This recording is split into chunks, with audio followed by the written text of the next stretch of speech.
wasn't you? Come thou fount of every blessing, to my heart to sing thy praise. Streams of mercy never ceasing, offer songs of loudest praise. Jesus sought me and a stranger, wandering from the face of God. He to save my soul from danger, interposed his precious blood. Raise my Ebenezer, hither by thy help I'm come. And I hope by thy good pleasure, safely to arrive at home. Jesus sought me when a stranger, wandering from the fold of God. He to rescue me from danger, interposed his precious blood. Grace thou great debtor, daily I'm constrained to be. Let thy goodness like a fetter bind my wandering heart to thee. Prone to wander, Lord, I feel it, prone to thee, the God I love. Here's my heart, oh, take and seal it for thy courts above. I am resolved no longer to linger, charmed by the world's delight. Things that are higher, things that are nobler, these have allured my sight. I will hasten to him, hasten so glad and free. Jesus, greatest, highest, I will come to thee. I am resolved to follow the Savior, faithful and true each day. Heed what he said, do what he will. He is the living way. I will hasten to him, hasten so glad and free. Jesus, greatest, highest, I will come to thee. I am resolved to go to the Savior, leaving my sin and strife. He is the true one, he is the just one, he has the words of life. Hasten to him, hasten so glad and free, hasten glad and free. Jesus, greatest, highest, I will come to thee. Yep. Again, working through that, we realize this is a narrative that was based on a parable based on stewardship. God is represented in this parable to give you a recap of what's going on. The ground of a certain rich man brought forth plentifully, and he said, "What shall I do? I got a problem. I don't have enough room to put all the crops that have come up. We've had a really, really good year, and I don't know what I'm going to do." And he thinks to himself, "I've got it. I'll tear down my barns, build bigger barns to put all these things in, and I will have it made for many, many years, probably even the rest of my life. I'll have it all taken care of." And God speaks to him that night and says, "Thou fool, tonight thy soul shall be required of thee." The idea there in the Greek is to be asked back of you. You have been loaned a life for a period of time. Now it's going to be asked back. Then whose things shall these be that you've accrued, that you've stored up all these years? And then the passage there says, "And so is he that is rich toward himself, is not toward God." And it all comes as a warning. The error to avoid is that of take heed and beware of covetousness, for man's life consisteth not of the things which he hath. You're much more than your rank. You're more than your bank account. You are more than your investment portfolio. We see that, just thinking through financial matters, just a couple of things in the news here recently, within the last 6 months. One of the cryptocurrencies, FTX, completely imploded because the guy running it was basically operating a Ponzi scheme. Many people lost it all. Cryptocurrency is not a is not a guaranteed investment. There are no true guaranteed investments. In fact, there are many who lost money in the Silicon Valley Bank that folded within the last week. Depositors should be protected up to $250,000, and I think they're going to protect it all. But investors could have lost everything they had invested. You're more than your bank account balance, because honestly, the bank account balance, even though we have confidence somewhat in our banks, as we've learned last week, a bank could fail. If all the banks fail, the government can't really come through on the FDIC promises to meet everybody's investment. I guess they just print more money, and then our money will be, and then you'll have half of what you did before the banks failed, or less, a fraction. So life is more than just the sum of your net worth. The question here, do I find myself represented in this parable? Well, I hope not. I hope that none of us, I do hope that you have some finances put back for a rainy day. I do hope that you have made plans toward the future, but not plans that did not take into account God, that did not take into account laying up treasure in heaven. And then the question of how could I have a Bible study on this parable with a lost person? This is very, very easy, because this man, on the very night that he made plans of all the things he was going to do, is going to die that night. We looked last Sunday morning at James 4, verses 13 to 15. Even as believers, even as those of us who trust the Lord, we can say, tomorrow we have plans to go to a particular city. Anybody got plans to go to a city tomorrow? Of course. Yeah, and you say, well, we're going to do this, we're going to do this, and after that we're going to do that. But honestly, you don't know what tomorrow holds. I pray for safety for you to go. I trust that everything goes the way that you planned. But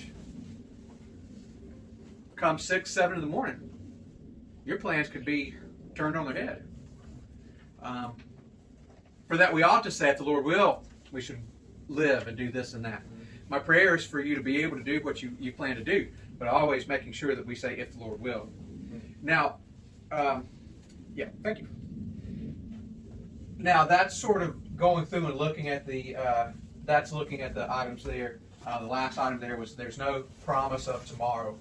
So to be saved today, that's how we can use that. And now I'm going to kind of preaching a second message. This is the Bible study part, and now preaching the message over and on the topic of Luke chapter 12. Let's look back at verse 13. And one of the company said unto him, Master, speak to my brother that he divide the inheritance with me. And he, Jesus, said unto him, Man, who made me a judge or a divider over you? My point number one, which is sort of a message within a message on this parable, is this. Could Jesus have issued a ruling and determined that this guy and his brother stick by it? You're like, well, he didn't hold any jurisdiction, but he is the King of Kings. He could have made a ruling. He could have said, let me stop what I'm teaching on this parable. Let me stop what I'm telling you about persecution. Let me not take the opportunity to tell you about the rich fool that is in this parable. And let me take time to stop and decide this matter of how this inheritance ought to be divided. But Jesus rightly says in verse 14, that's not what I'm here for. That's a paraphrase of what he said. And let me say as a part of that, something that I want... Did something happen there? Oh, I'm pressing the wrong button. No, I'm pressing the wrong button. Here we go. I'm getting... Okay, I need to click it about 1,500 times, and then I'll get it to the right one. Maybe I should have let you keep it, and you could press the right button for me. These get turned around in my hand sometime, and I forget which way to go with it. All right, so we get to watch all the animation of the things from last week. And that should be all that, and pop up to the thing down there. Very good. All right. Jesus could have said, he could have made a ruling, he could have taken time to have settled this man's issue.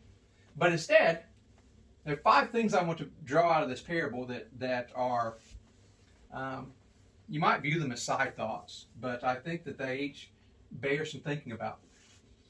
And point number 1 out of this, not every battle has your name on it. You don't have to attend every fight you're invited to, is a modern way to say it. Jesus had a bigger purpose on this earth than just settling domestic disputes. This takes me back to when Moses was listening to all of the cases of all the Israelites, anybody who had a dispute against his brother.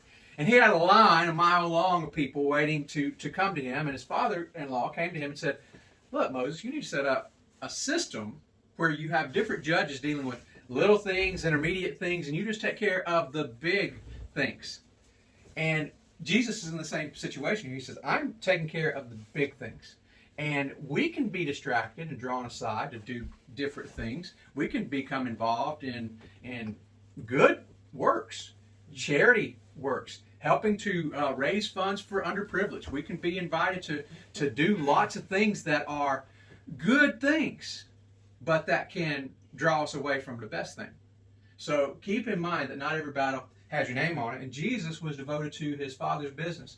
He says, who made me a judge or a divider over you? Who made me an arbiter to decide these sorts of things? Jesus will one day decide the eternal fate of every person in the world, but he says, I'm not going to deal with a matter of inheritance.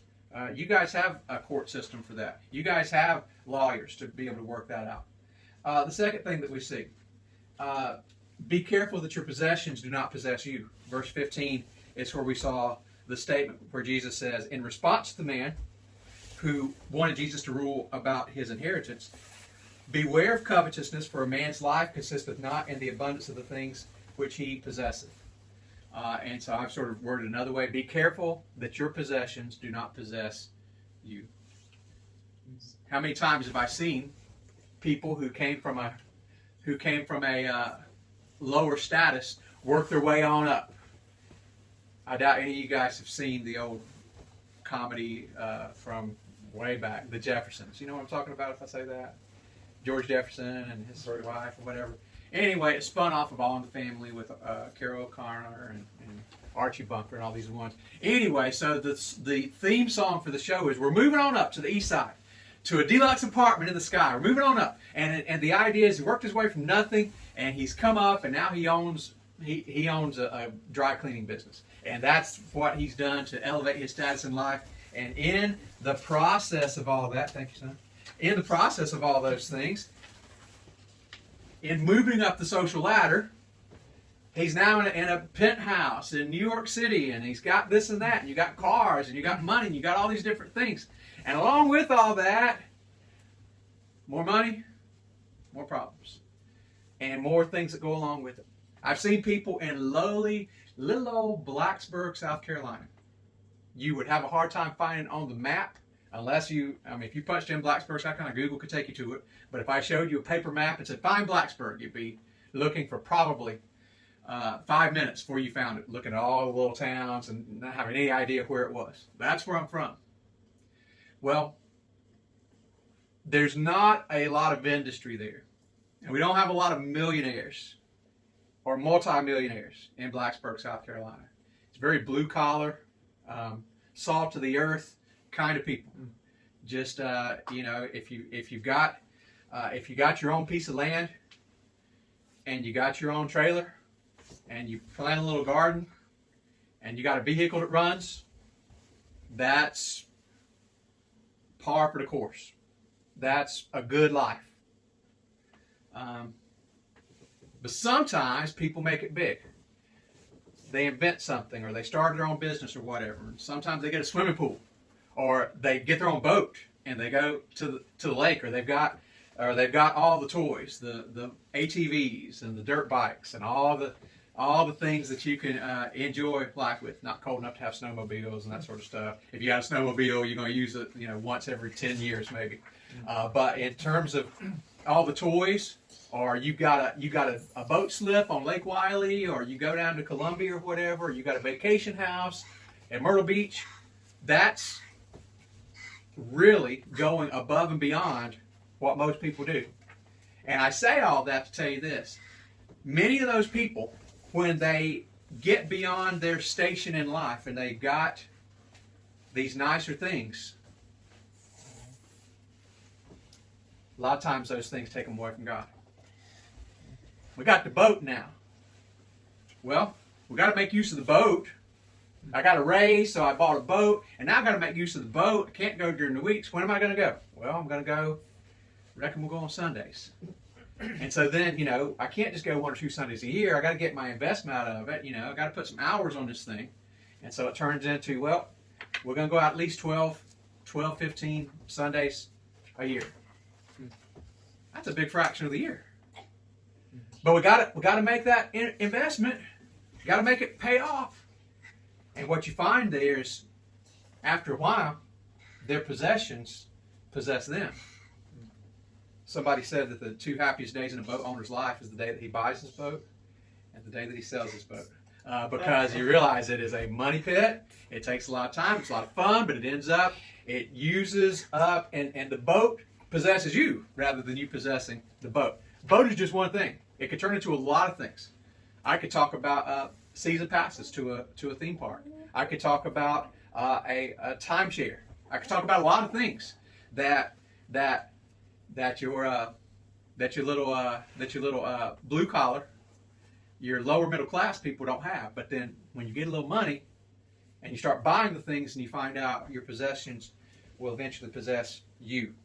And it's a rough thing. Again, remember where that word says, beware of covetousness. The idea is guard yourself against it. We're all susceptible to it. Along with that, be aware that blessings can be a burden. What happened here with this man? He got a crop that was a bumper crop. And we would all say, if we were all farmers by trade, we'd say, man, it seems like I'd be more worried about, not having, there's been a shortage of rain. Not here in England, of course, but there's been a shortage of rain. We don't have enough crops. We don't have enough crops to meet demand. What are we going to do? But this guy's problem is the opposite problem. A blessing, so to speak. It can be a burden because this guy didn't have room to store all that he had. Point number... I inserted another point in my notes, but I didn't put it in here, so I don't really have a way to get back to it. So keep this in mind. Problems have more than one solution and can have more than one acceptable solution. So what was the guy's problem? You answer back to me. You read this parable too. So what was storage? Yes, he says, I have more goods than I have room to store it in. So let's think about we know what he did. We know what his decision was. But are there other solutions? This is going to require some thinking outside of the box, not really outside the box, but at least outside of the book. We're going to examine some hypotheticals. So you think and see if you can identify what are some things he could have done aside from what he actually decided to do. Sell the crops. You got it. Now I'm going to save that one because that's my point number 2 under this. But you got that right. Selling the crops is one idea. There's something else you could do that's not selling it. You'd give it away. Now you say, well, I don't know that I would have done that, but let's just look here. So that's one choice. That's one option there. Let's think about the things, and I've got some things here. You could store them in his crops. He could give them away. He could sell it. He could build additional barns, but his choice was to come down here and tear down the existing barns to build taller ones. Let's think about each one of those things. Could he have stored his crops in his barns? Why not? Why did he say? He had too much. It was full up. So that was not an option. And then he could have given away his excess crops, right? I mean, he would have been the most popular guy in town if he had done that. He would have been a real good guy. Why do you think this did not come up in his thought process? Because of kids. Right. And what was this guy's problem? He did not beware of covetousness. Again, to covet is to want something someone else has. If you're wanting something someone else has, and that's your driving goal, you're not giving away the things that you already have. So that was not a choice. That was not something that was going to do. Now, Matthias says that maybe this guy should have sold them. Now that seems like a good plan to sell it, because if he sells it, he's going to get money from it anyway, and if he likes money. But why do you think that selling his crops did not come up as an option there? This is a little more complicated economic thought process than just you would get if you were just reading through here. But I'll attempt to explain. If anybody wants to take a shot at it, I'll be happy to hear your thought process. But if not, you want to kind of to show off his status. Look at all my stuff. Okay, that may be it. That may be just a thing of saying, look, I'd rather not sell it. I'd rather. He doesn't want to sell it. He doesn't want to sell it, but there's a particular reason why he doesn't want to sell it. Now, this is possibly conjecture on my part. Just a minute. Be quiet. But here's the thought behind it. Think through this with me. If he had a bumper crop, is there a chance that his other neighbors also had a bumper crop? More than likely, if conditions were right for his land to thrive, probably everybody's did. A good amount of sunshine, a good amount of rainfall to make a bumper crop for everybody. Thinking through the concepts of economics, supply and demand. When there is a surplus of something, what happens to the price? The price drops. This man, I conjecture, did not want to sell his crops at this time because he was not going to get top dollar for them.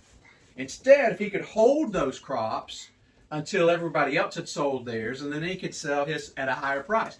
Perhaps he's going to store his so that he can sell his crops at a higher price in the season when it's not in season. That's my theory.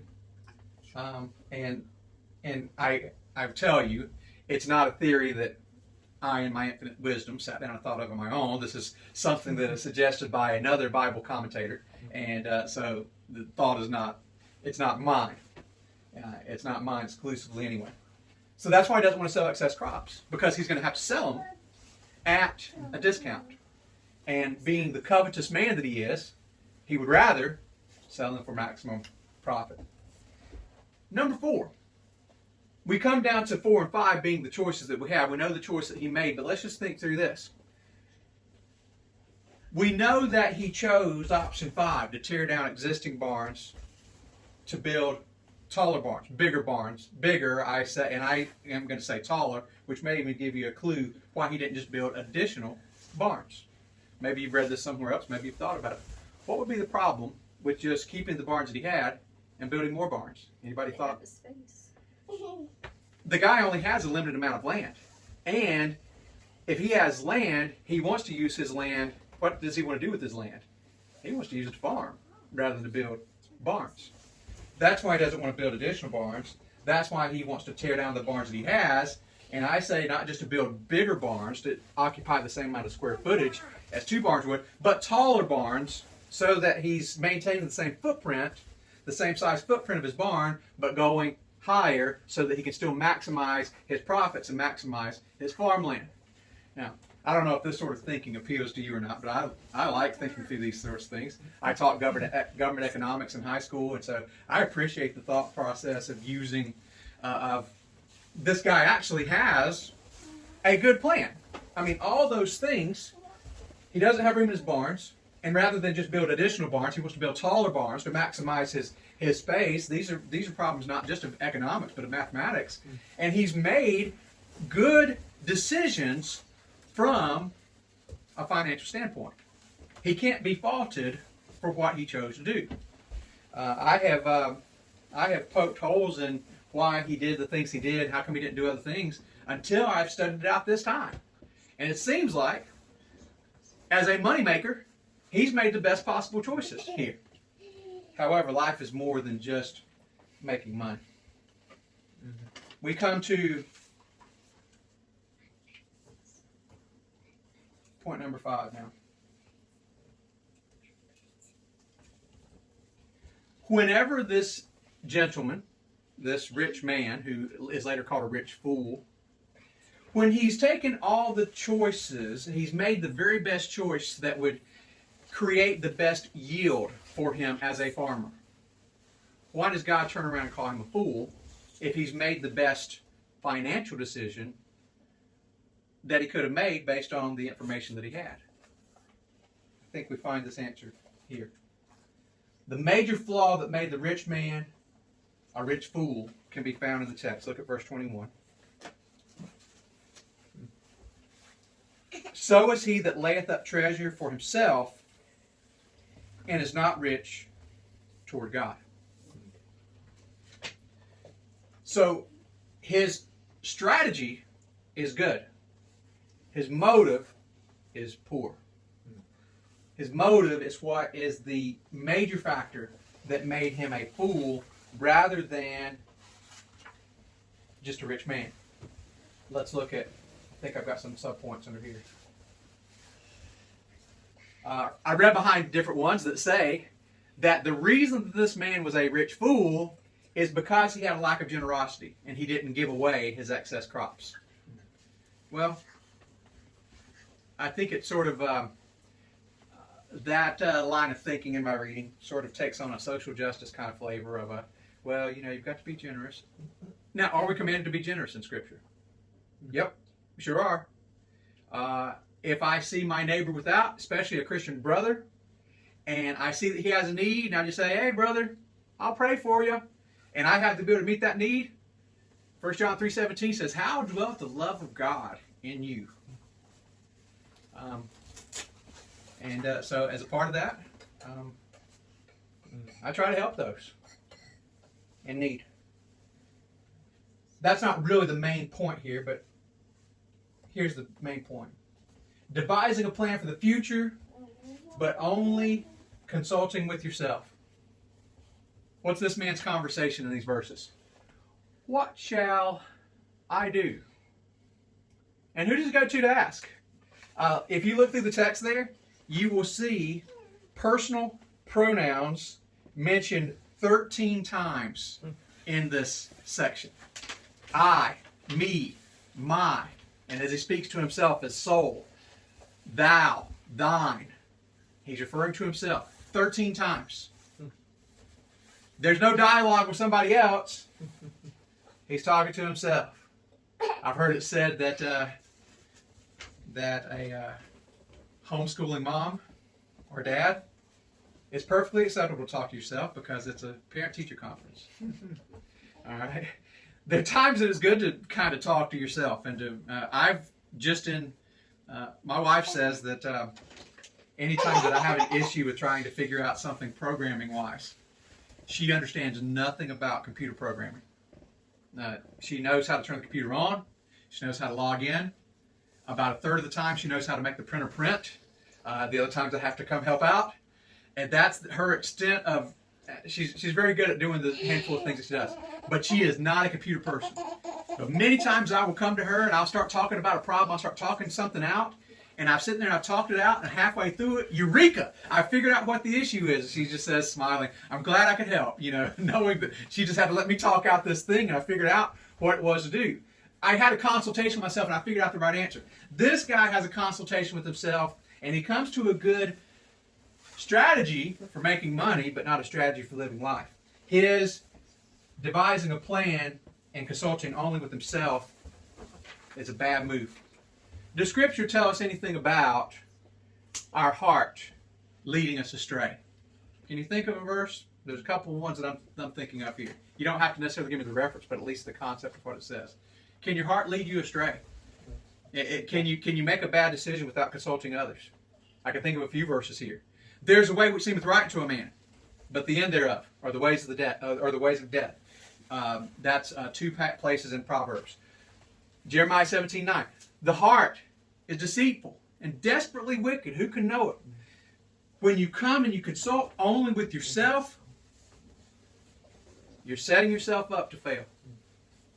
And then there's a third thing that I want you to see under this that goes right along with that one. And it is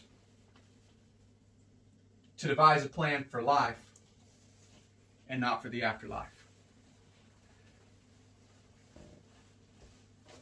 When you speak to a lost person